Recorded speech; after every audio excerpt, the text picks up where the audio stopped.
All Manipur United Clubs Organization Amukoge Kuntrani Shuba Mapok Numika Mari Lenana ngasi Sanjebam Kuno Development Club SKDC na Yaima Eye Hospital Khagempale Pankha Huidrom Lekaiga Khusamnaduna Lem Namitki Anaba Yengba Amadi Anok Yentokpagi Kem Ama ngasi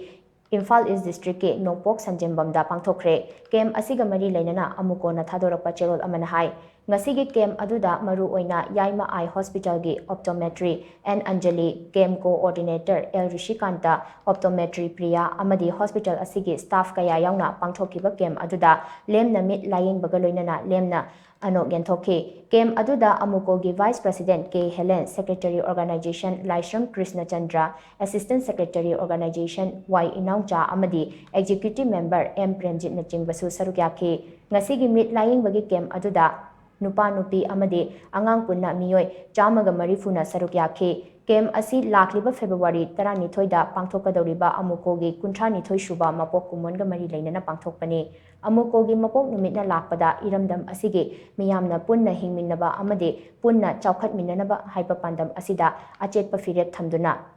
Taugai Pangminarasi Haina Cherol Asina Makatari